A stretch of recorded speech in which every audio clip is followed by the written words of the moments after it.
Crown has you covered. Start your day with the first word. Cincinnati's only morning sports show. Power through midday with the working lunch. Cincinnati business talk that keeps you in the know. Nat tries that for lifestyle around the city. And the Rebound Rundown covers every corner of the college basketball scene in the tri-state and beyond. This is The Crown. Built for Cincinnati. First word for your morning sports. The working lunch for business that hits home. Nat tries that for lifestyle around the city. And Rebound Rundown for college hoops. This city deserves its crown. Watch, listen, subscribe.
Midday in the Queen City. Business is booming. Now, apologies to James Rapine, but this is my ref's outfit.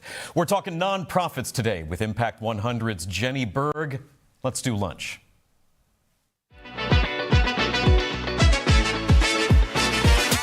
Cincinnati is a city that means business. Fortune 500 company HQs, renowned institutions like Children's Hospital and the Cincinnati Zoo, and letters that everyone here knows: TQL, GE, CVG, UC, and X. It's also a city that's large enough for new ideas to take root and grow. You know somebody who knows somebody who knows somebody, and you're in business. I'm Jack Crumley, and this is The Working Lunch.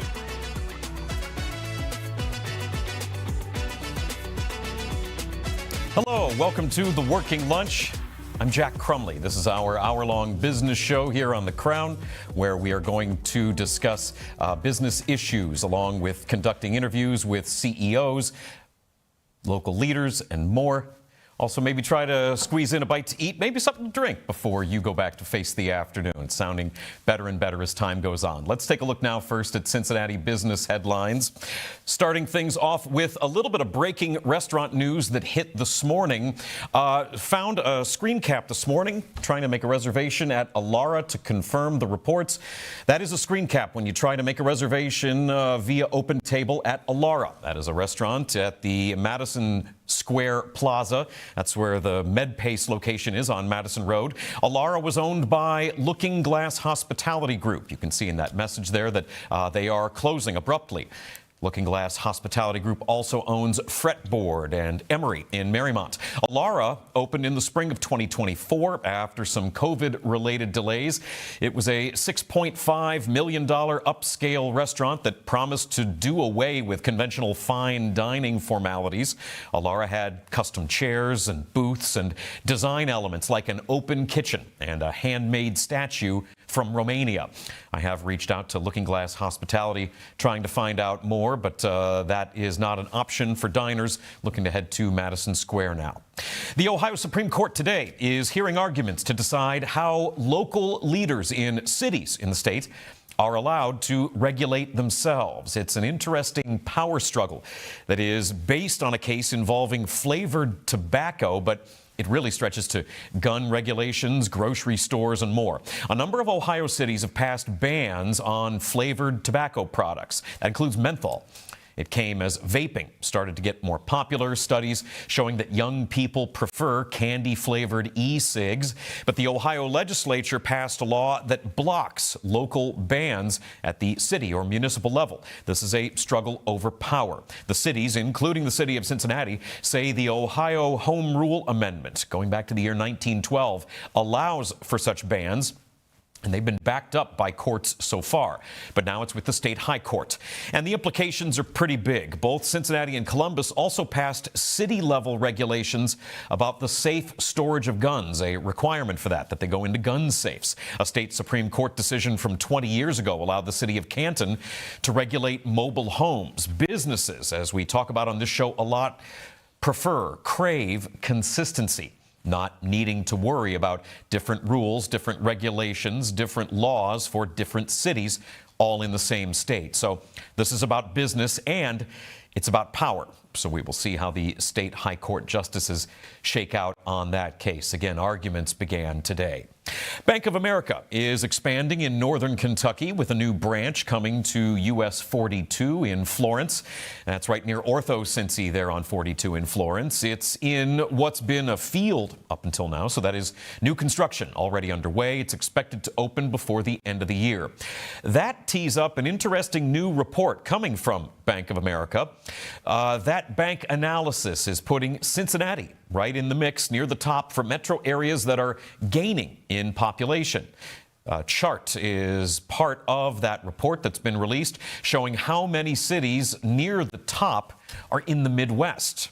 That is a trend that's been going on for a while now. This region's lower cost of living, even with the current situation with higher gas prices, inflation, and ongoing questions in Ohio about property taxes, still has this area very attractive to movers. You saw on that list there, Cincinnati pretty close to the top in terms of gaining population from movers, people moving here.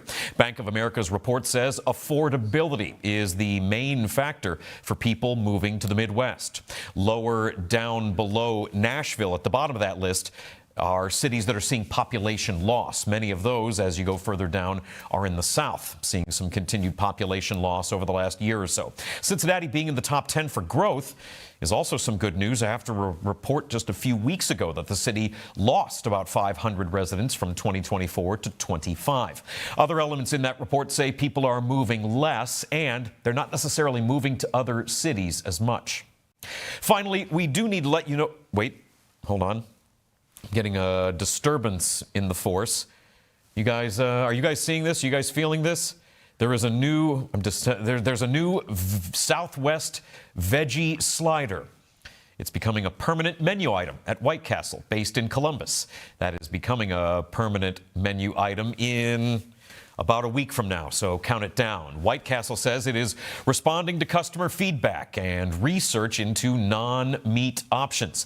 Chief Marketing Officer Jamie Richardson says, our cravers have been pretty vocal about wanting an alternative to traditional meat and sliders that don't compromise on flavor.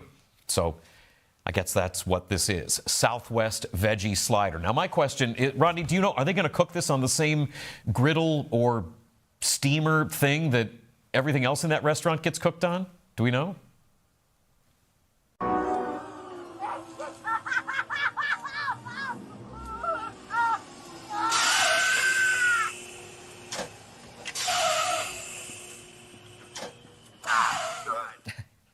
That's actual footage of how those sliders are cooked. Why would you program a robot to feel pain? The Southwest Veggie Slider runs $2.49. And in the month of July, Craver Nation Rewards members can get a special Southwest Veggie Slider combo for $5. We are closing out headlines today with a shout out. Local activist Marvin Butts had a stretch of East 13th Street in Pendleton named after him yesterday. Butts has been recognized over the years by Ohio's governor, the House of Representatives, the city of Cincinnati, Cincinnati Public Schools, UC's criminal justice program. He is a 3-time Cincinnati Magazine Best of Cincinnati winner and more. Marvin Butts runs the nearby Mr. Bubbles car detailing shop in Pendleton. He's worked for years to make the neighborhood a better place. He's also got the Butts Family Foundation, which focuses on connecting people and stakeholders to resources and bring the work to the neighborhood. Talking about that family foundation is a pretty good lead-in for today's Big Bite. We have Jenny Berg of Impact 100 as my guest on the show coming up. Impact 100 is a pretty major 501c3 nonprofit in Cincinnati that is specifically designed around women of all backgrounds teaming up for transformational giving. And in the spirit of that, I wanted to give you an overall picture of some standouts in Cincinnati's nonprofit scene and what that scene looks like from above, from a 30,000-foot view. According to the website causeIQ.com, there are more than 15,000 nonprofit organizations in the greater Cincinnati metro area. Talking about them is a big part about this show. Combined, those nonprofits employ nearly 230,000 people, earning more than $40 billion in revenue each year and having assets of $87 billion. In terms of what kind of nonprofits exist in Cincinnati, you can see that breakdown right there. More religious organizations than any other kind of nonprofit. And actually, in that category, when you break that down, no real surprise, it is Christian nonprofits that make up nearly half of the total. And that's 22 times more groups than the number 2 religious nonprofit in Cincinnati, which would be Catholic nonprofits. Cincinnati has 2,200 educational institutions. That's going to include various sororities and fraternities, along with student service groups like Northern Kentucky Cooperative for Educational Services, Breakthrough Cincinnati, and more. Just over 1,000 human service organizations and just under 1,000 arts nonprofits in the area. Now, when it comes to the sizes of nonprofits in Cincinnati, obviously the bulk of them do less than $250,000 in revenue. It's the big hospital organizations like Bon Secours Mercy Health, Cincinnati Children's Hospital, and St. Elizabeth Healthcare that have the biggest amounts of revenue. So many Cincinnati traditions are based around nonprofit groups. The Cincinnati Regional Chamber is responsible for events like Taste of Cincinnati, Oktoberfest, and the Blink Light and Art Festival that is coming up this October. The Chamber itself is about strengthening civic ties and creating meaningful connections by working with government, businesses, schools, and others to help people new to the area succeed. It also hosts events throughout the year during driving vibrancy in the region, advancing pro-business and pro-development policies to grow the regional economy, and helping members connect with each other to drive regional collaboration. That is one organization with a huge overarching goal in this area that's been around since the 1800s. The Chamber sees millions of dollars in revenue each year and has millions of dollars worth of assets. One other kind of nonprofit in Cincinnati that I want to highlight, and that is the nonprofits that support nonprofits. You've got the Greater Cincinnati Foundation that's been going since the 60s with donor-advised grant making. People who give money to recommend grants to nonprofits of their choice over time. GCF has over 1,100 donor-advised funds with a combined market value of more than $431 million. And it's kind of a giving tree, if you will, where branches sprout off and create other branches. GCF is a big supporter of ArtsWave, which is the area's leading local arts agency.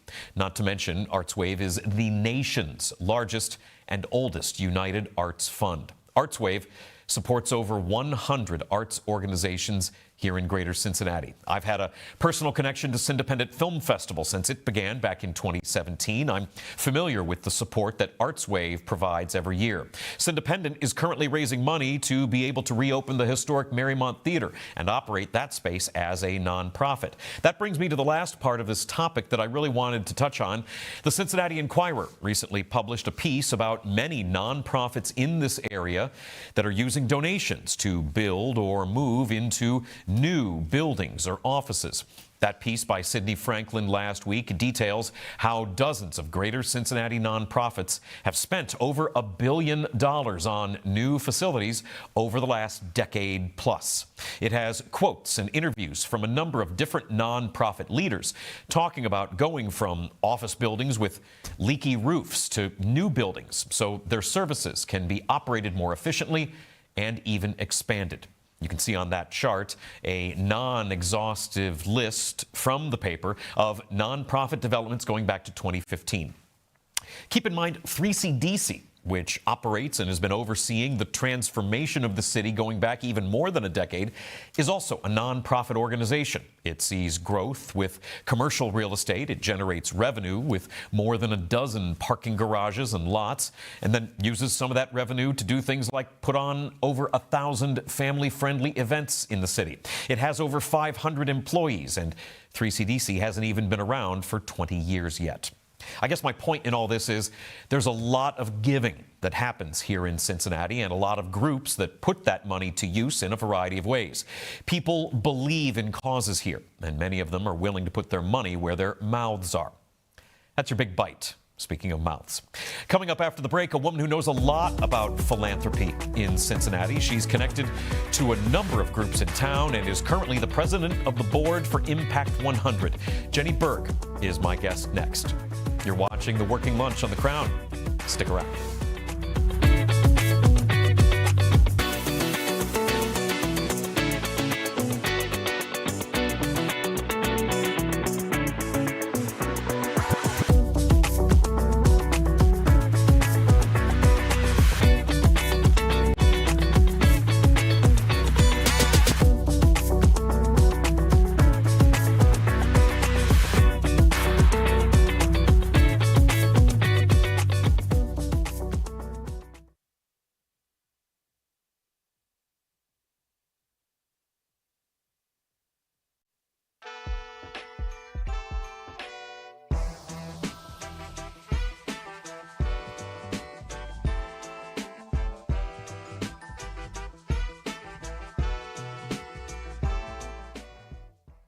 This is the Rebound Rundown.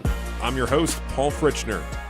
Your home for college basketball in the Cincinnati area and across the country every Monday through Friday during the season.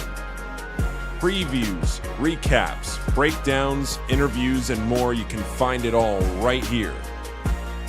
Your one-stop shop for a quick dose of college hoops on your morning commute. Make sure to subscribe on YouTube and wherever you get your podcasts. It's fine. We're on our way to the Bonbonnery. I'm excited. I'm from Cincinnati, and the Bonbonnery has been here forever, legendary. Today, we're gonna bake cookies and cakes and stuff and get a behind-the-scenes tour, and it's gonna be really fun and dynamic, and I love baking. I don't really like cooking as much. Cooking meat kind of wigs me out, but I really like baking. Hi, my name is Natalie Jones, and today we're at the Bonbonnery here in Cincinnati, Ohio. Technically in O'Briensville Square. It is a bakery, a deli. It has a nice little cafe in it and a tea room. so let's go see everything about it today. Today I'm gonna make cookies and some cakes and just see exactly how it all works. Okay, so Pat, you're involved. What is your role here? I run our wholesale department. Okay, cool. Yeah. And Pat and I know each other from high school? High school, right? Yeah, the neighborhood. Cincinnati's Mount Lookout, small. Hyde Park. Cincinnati's small. We Yep. all know each other. Yep. And it is your aunt who... Yeah, I call her an aunt. She's a cousin. Mary Pat Pace and Sharon Gotcha. Butler are the two owners. Well, that's fantastic. Let's go check it out. Let's do it. You know, I did work in the food industry for a very long time. My parents had a restaurant, and then before that I worked like in 25 different restaurants because I just kept getting promotions. Hi, great to see you. Great, how are you? Charlie, look how beautiful these things are. Oh, it's wild. I'm gonna try to make them just as pretty. We're getting the official behind the scenes tour. Look at these ladies. Ooh.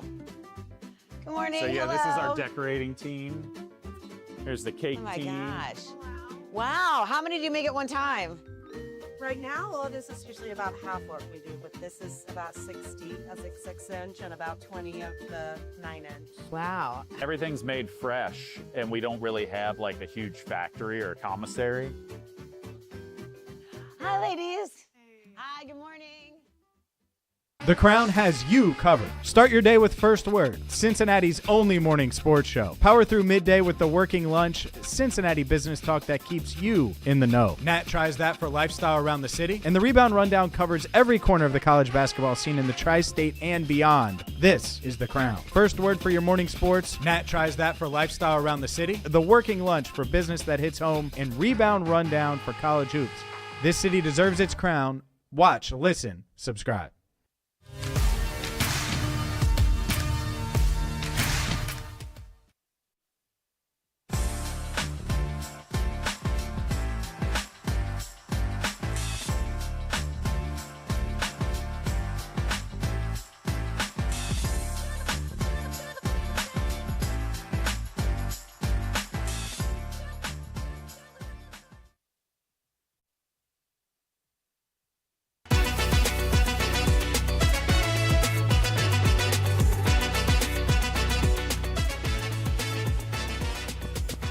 Welcome back to the Working Lunch. I'm Jack Crumley. I'm pleased to be joined by Jenny Berg, who is the president-elect of Impact 100, one of the many great nonprofits here in the city of Cincinnati. Jenny, thank you for coming on the show. I appreciate having you. I appreciate being on the show. Thanks, Jack.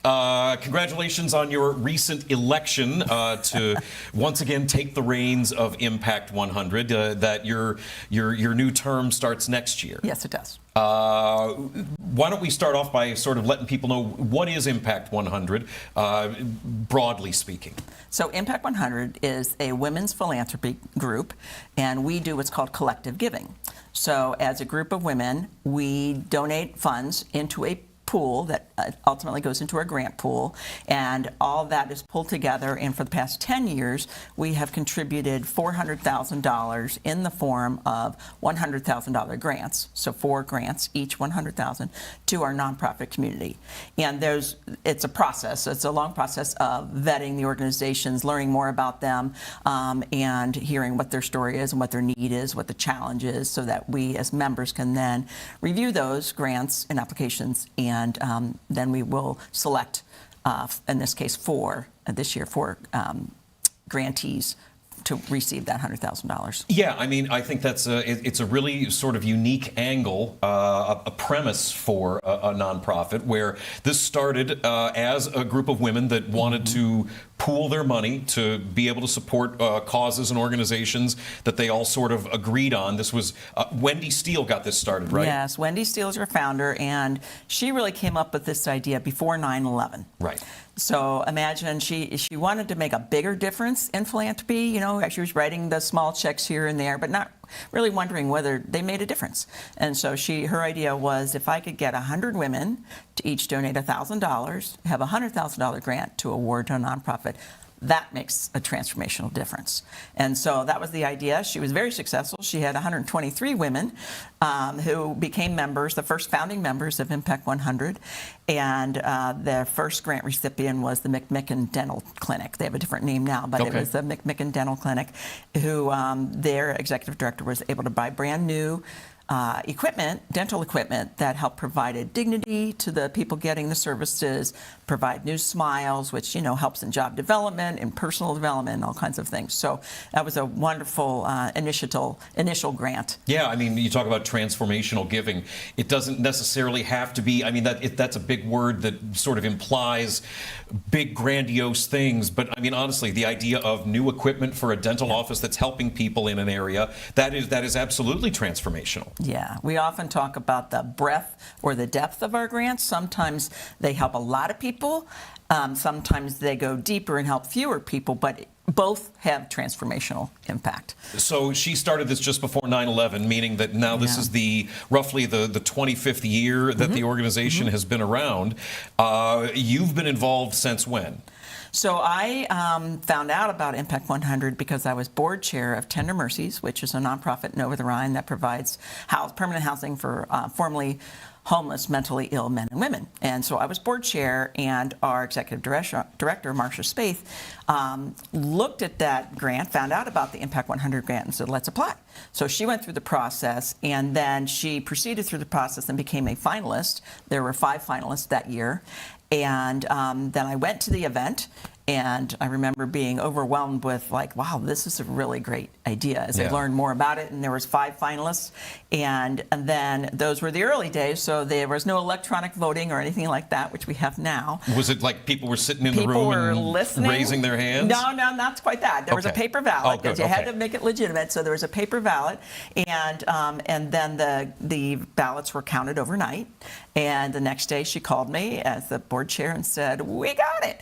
So at that time, the grant was $184,000, which is the largest grant Impact has ever awarded. Oh, wow. Because when we get to $100,000, we then split into another grant. So we weren't quite to $200,000 at that time. This was, again, just its second year, so the word wasn't out yet about Impact 100, but they were able to receive $184,000, raise $184,000, which was the largest grant that Impact has ever awarded. Yeah. So Tender Mercies received that. And that's a tremendous amount of money that can go so far in helping Absolutely. all sorts of people. What about the idea that this is a collective of women who are, united and get together and meet, and the idea of pooling the money versus what Wendy was doing before and writing various, checks and making donations to different outfits. The power of people getting together like this. Absolutely, and that is proven. There's been many, many research studies on collective giving, and it is multiplying by a tremendous factor every year.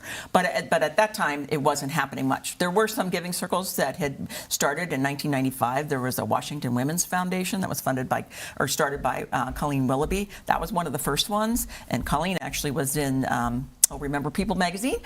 She was featured in People magazine, and then when Wendy started Impact 100 Cincinnati, she also was featured in People magazine. And so the idea was, let's make a difference, let's make a bigger difference, let's find out how the money that we're donating is being used. And so she really hesitated because it was right before 9/11, and then 9/11 happened. Should we start this? Should we do this? And she said, if not now, when? And if not us, who? And so she went ahead and started the model. Yeah, boy, what a wild thing to happen, to throw such a weird curveball into such important plans. What is it for you that's so important about the idea that this is a women-centric group? Well, I think it gives women an opportunity and a voice to really use their philanthropic dollars to better the community, to learn about the community, meet other women doing the same thing. It's wonderful to have a large group of women with a common thread of everyone wanting to give back. So you don't find our group of women that are cliquey or anything else that sometimes women's groups might be known for. Okay. But we are very open to anyone who wants to be in the world of philanthropy, and we believe anybody can have access to that.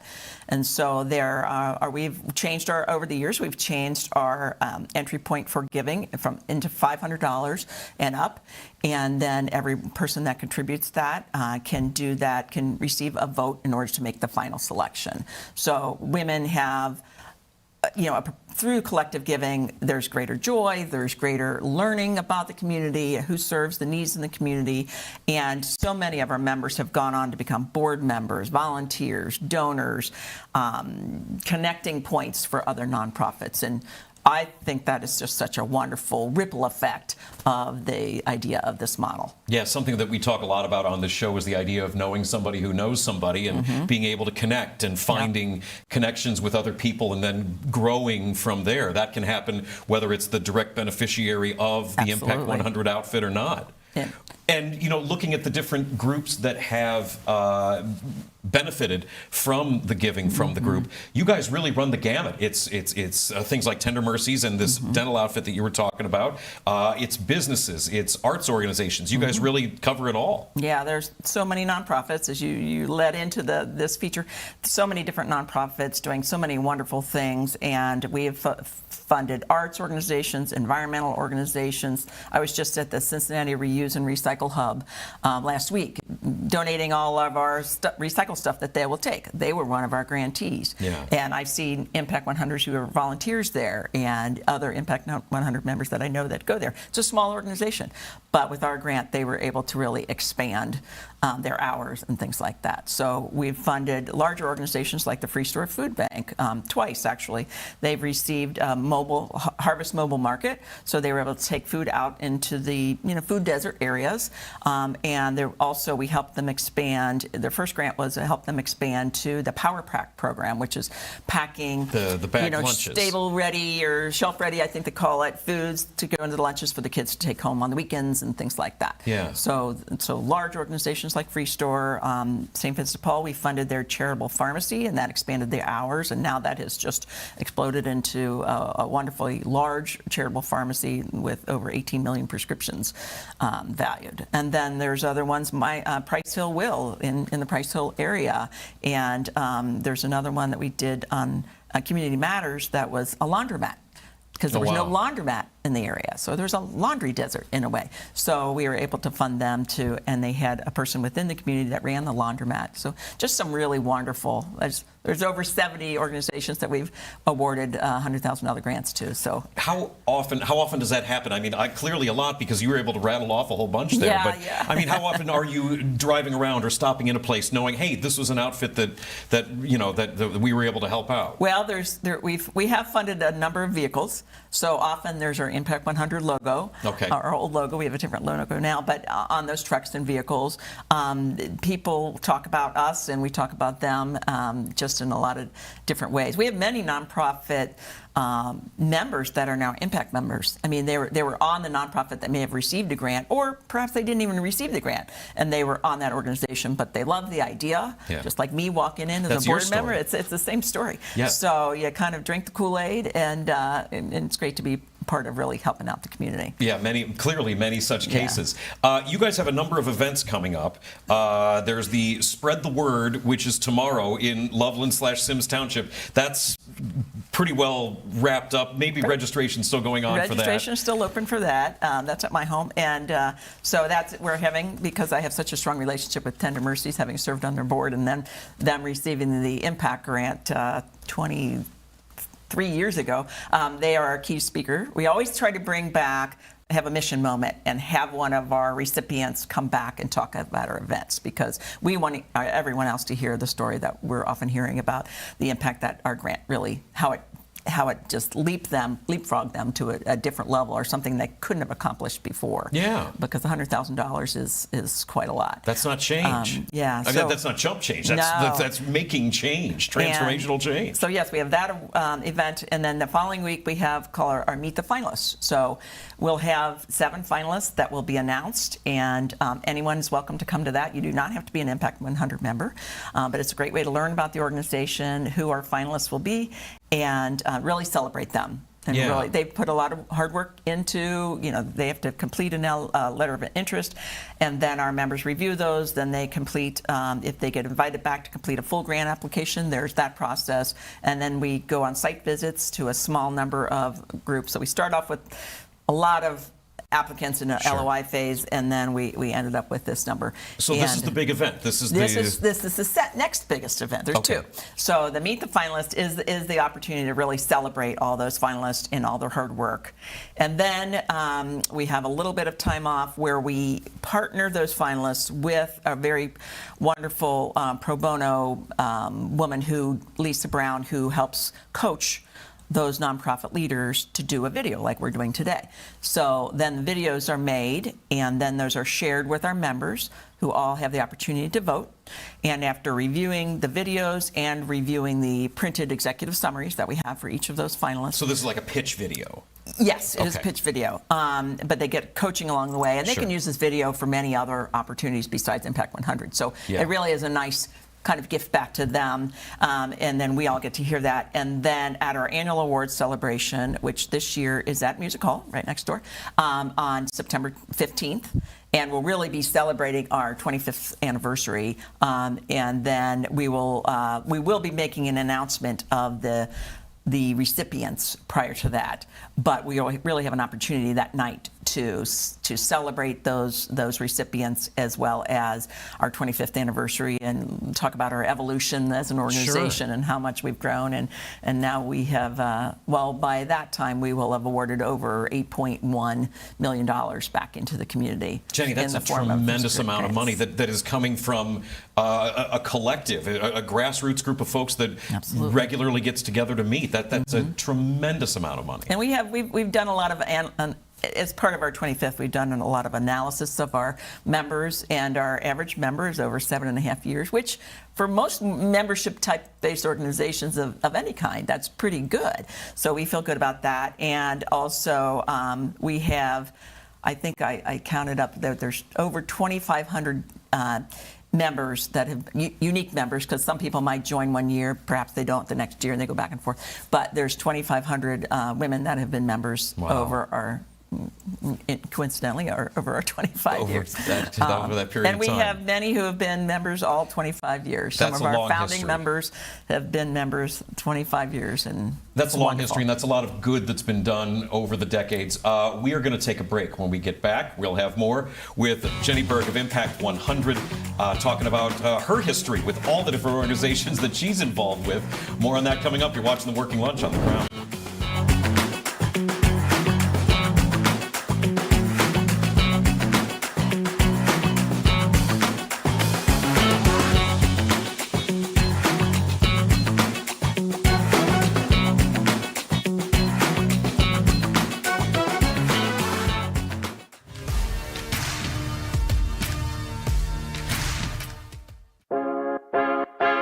Hi, my name is Natalie Jones. Just your typical 40-year-old Cincinnati girl. Although, no, I'm not married or divorced. I don't have any kids, and I don't live in the neighborhood I grew up in, which is the West Side, by the way. But what I do have is a lot of freaking time, and I've been using it well. So come along with me on this grand adventure, because I've been trying all the new around town that you need to know about. This is Nat Tries That.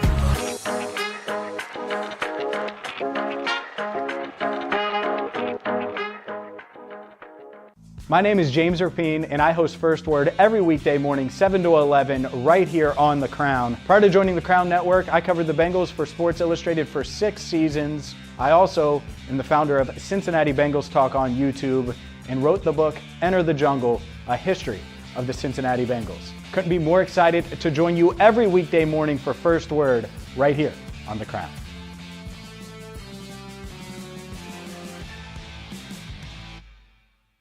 I'm Paul Fritchner. I'm a 2019 graduate of Xavier University, and I've been covering college basketball for 10 years here in the Cincinnati area. I'm the host of the Rebound Rundown, a daily college basketball podcast during the season and a weekly show in the off-season covering everything you need to know about your favorite team. And if you're not a fan of a team here in Cincinnati, I have you covered from the national perspective as well. Follow it on YouTube and wherever you get your podcasts. Cincinnati sports fans are the best. Loyal, passionate, second to none. This city lives and breathes sports, and now it finally has a morning show to match. I'm James Rapine, and this is First Word, the only morning sports show in Cincinnati and the place where every day starts. We break down the biggest moments and set the agenda for the city. Marissa Contepelli and Jacob Tissett join me to bring the insight and energy you need to start your day. The conversation starts with First Word. First Word, weekdays 7 to 11, part of the Crown Network. Cincinnati, home to more than a dozen Fortune 500 companies. A city where you know someone who knows someone, and you're in business. Every weekday at noon, The Working Lunch brings you headlines from local businesses, along with exclusive interviews with owners and local leaders. East Side, West Side, northern suburbs, downtown, over the Rhine, and northern Kentucky. Real conversations, real Cincinnati. The Working Lunch with Jack Crumley. Weekdays at noon, only on The Crown. We welcome you from the Queen City. A Friday night in the Queen City of Cincinnati, Ohio. We welcome you from Cincinnati, Ohio. Nick Ham with the fan favorite to put it away. Touchdown, Cincinnati. Oh, what a catch. Cincinnati can score. What a possession. Amico scores in the bridge game.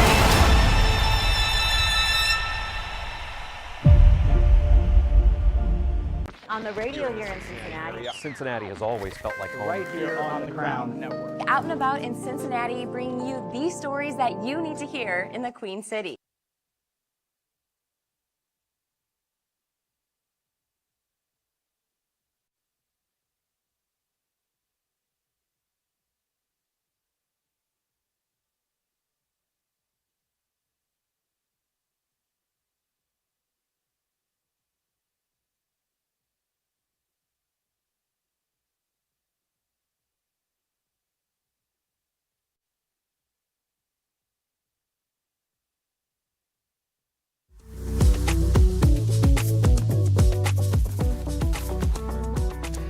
Welcome back to the Working Lunch. I'm Jack Crumley. I am joined by Jenny Berg, the president-elect of Impact 100, a group of women that gets together to collectively pool their money and support various organizations, businesses, you name it, in the city. Transformational giving on a group level, on a collective level, that I think really does some wonderful things around here. Jenny, I think you said it to me before the interview started. You've got a passion for nonprofits and supporting organizations.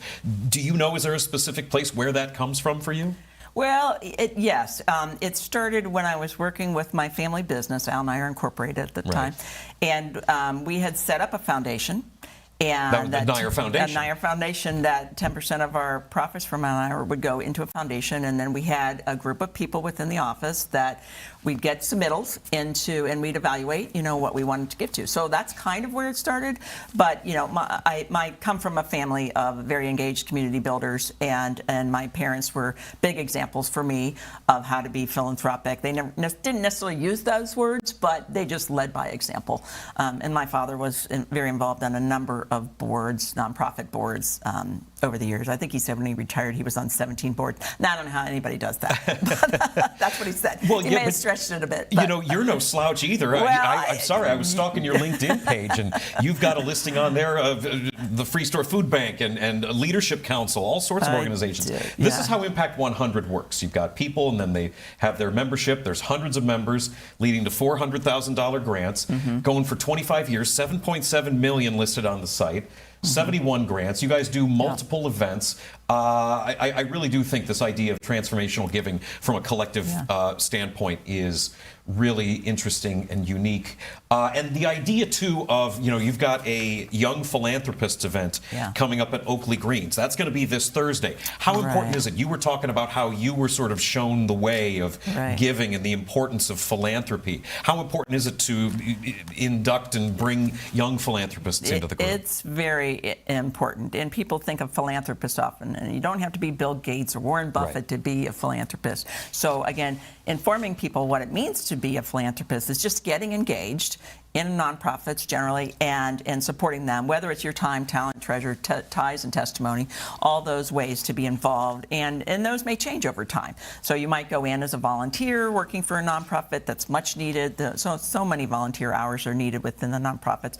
And then as you get more engaged, perhaps it's serving on an ambassador board or a young philanthropist board or a junior boards. They're called different things. So there's different ways to get engaged. And being on a board of a nonprofit gives you so many opportunities to lead in different ways than you might do in your work. And support a thing that you care about. Yes, absolutely. And that's what I found why I'm so involved and engaged in board work, is because I've met so many wonderful people who have led me to other connections to other things that are of interest to me, but I've also had an opportunity to lead in different ways than I had an opportunity to do at work.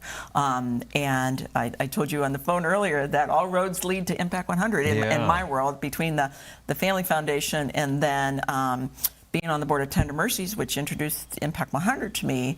And then as I got more invested and became a member and was asked to join the board of Impact 100, which I did in 2006, and then served 2 terms, 2 3-year terms, and then became president in 2009. I was also in Leadership Cincinnati class. Okay, yeah. That connected me with more people. And that opened doors for me in other ways. And right about that time in late 2011, an opportunity opened to work for an organization called Leadership Council for Nonprofits. Had a different name at the time, but it was a nonprofit-based organization of the members were all nonprofits. And I'm like, well, I got this. This is like the Justice League of nonprofits. Impact 100 is a membership-based organization supporting nonprofits. Leadership Council is a membership-based organization supporting nonprofits. So I was a good fit for me, and was able to grow the organization to over a couple hundred members, nonprofit members. And it really was such a great pipeline because I knew so many of them through my work with Impact 100, and was able to share with them opportunities that Leadership Council still has, and then I retired doing that for 10 years, and I retired after that. And but it's been so great to be able to serve. That's where my board connections have come from. Yeah. Many following other Impact members, honestly. I have been on a board with a fellow founding Impact member. She and I have served on 3 different boards together. And so we just trust each other. We got to know each other, you find that connection. and find that connection. And probably all the boards I have been on with Impact 100 members, which is awesome. Is it a difficult sell when you're talking about like young philanthropists and trying to get new people involved? Philanthropist, like you said, sounds it's got such an air to it that maybe it makes it seem more complicated than what it is. But is it a difficult sell to have young people understand that this isn't about having a ton of money, and the idea of being able to support, like you said, whether it's your time or your treasure, you have a lot of different options out there. Yeah, we use the words we're helping to democratize philanthropy. Yeah. So that is something I think most people, young people too, can relate to help them realize it doesn't have to be, again, millions, billions, hundreds of thousands, tens of thousands. It can be as simple $10 a week or $10 a month. And that you can be a philanthropist than that. When I remember when my youngest daughter was, selling lemonade at the stand, that was a way to teach her to be a philanthropist, and we dropped the money off at Children's Hospital. Yeah. So there's plenty of opportunities, but I think the other outside benefits that one might not realize by becoming a philanthropist is just the community that you get involved in and become aware of. Right. Impact 100 is a wonderful opportunity for especially our young women to be connected with a lot of wonderful working women, women that stay at home, women that are retired, women, our age range is early 20 to early 90s. And so it's not often you find a group that you can fit into and feel like you belong in a multi-generational type of an area. So that's another beauty of collective giving, is really attracts anyone who wants to give back to their community, in their time, in their talent. And being able to network with other folks and find connections that then continue benefiting all these variety of causes.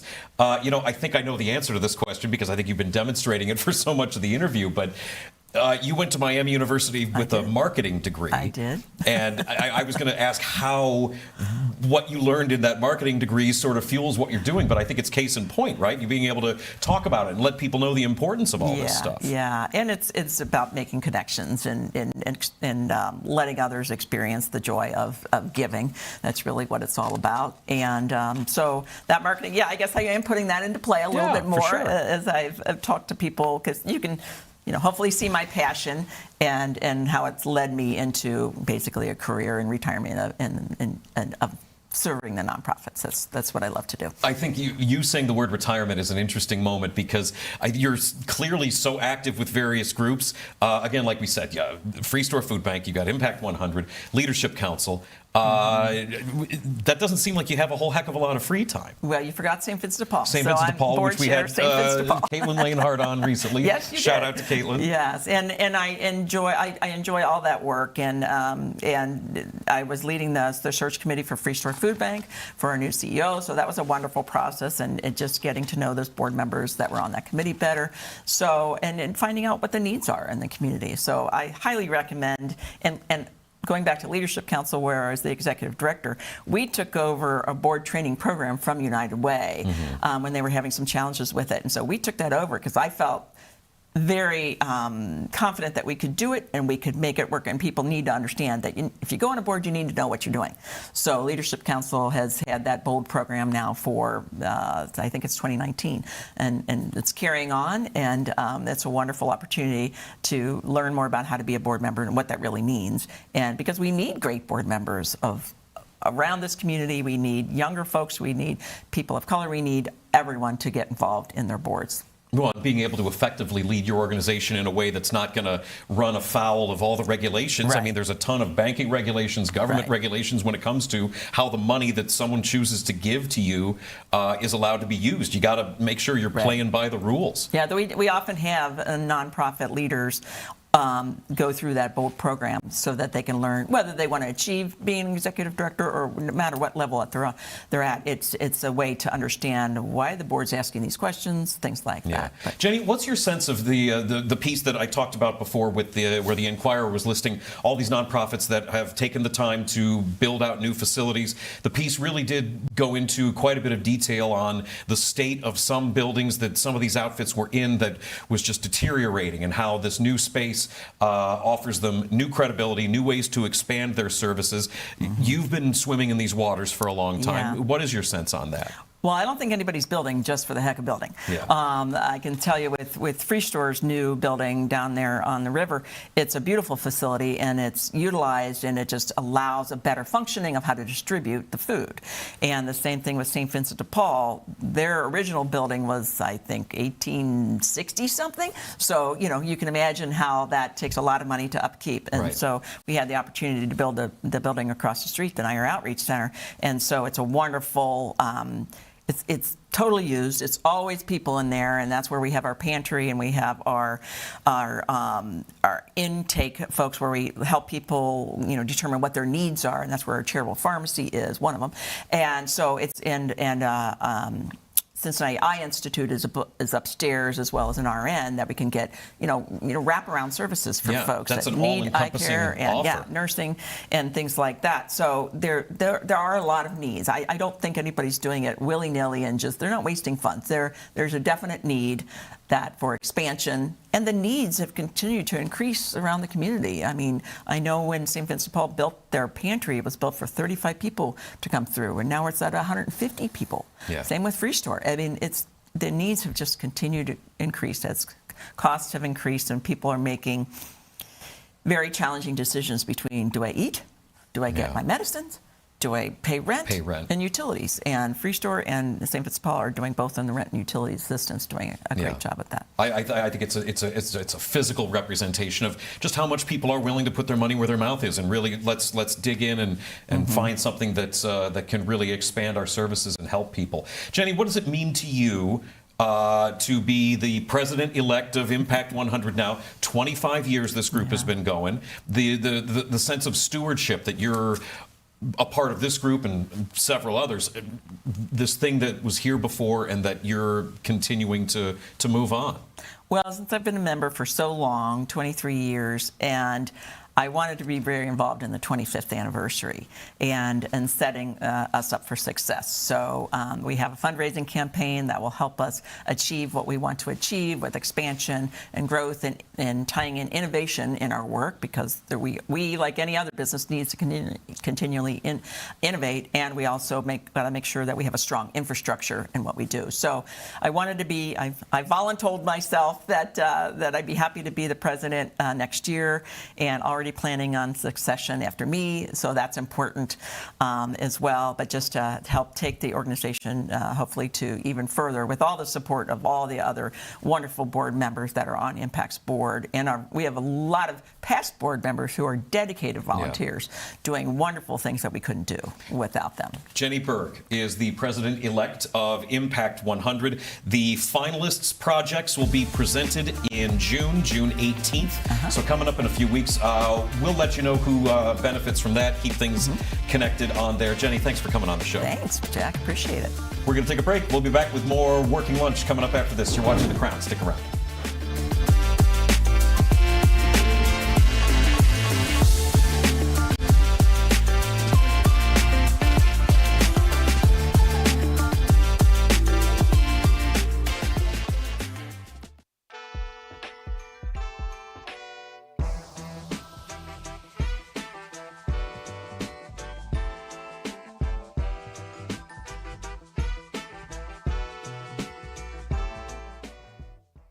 On the radio here in Cincinnati. Cincinnati has always felt like home. Right here on the Crown Network. Out and about in Cincinnati, bringing you these stories that you need to hear in the Queen City. You were not getting college. You went to school for drama. Yes. Which is, let me tell you what. If any creatives out there who are not actively creating, it makes you go crazy. And I have witnessed firsthand a creative who didn't professionally create and had to take care of so many damn kids and husbands along the way, and it drove you crazy for so long. Now, as a grown woman at this point and been in my career as long as I have so much perspective on your life and how you were in all of your 30s and your 40s, and I'm like, oh my God. I mean, you created in your home, you made, our homes were beautiful, but I feel like, oh my God, because when I don't create, I go nuts. Like, I go absolutely nuts. I was busy, Very busy. obviously. I was busy with my children. And Well, I'll say this. You had 4 kids by the time you were 28. We had a great life. we did. Yeah, we had a great life. We weren't the richest, we weren't the smartest, we weren't the anythingist ever. But we had a blast. We had a house, we had a dog, we had a pool, we went to school, we had a bunch of friends. Thank God I had a rich mother. That helps a lot. Man, I wonder what that's like. God. You never know. I won't. Not at all. Well, so now if you could give me any advice at 40 years old, single girl, what would you say? Get pregnant. Immediately. Well, there we go. If anyone's got some strong Artificial DNA. insemination. Just make sure the guy is smart and handsome. Okay. True. This city has always had something to prove. While the rest of the country talked about us, we built our own voice. Blue collar, underdogs, built differently, overlooked, talked about like we were supposed to stay quiet. But that was never who we were, because this city doesn't wait for permission. And neither do we. And now, for the first time, Cincinnati has a network built in its image, because the biggest stories in this city deserve more than highlights. This isn't cable television. This isn't national media. This is ours. This is The Crown.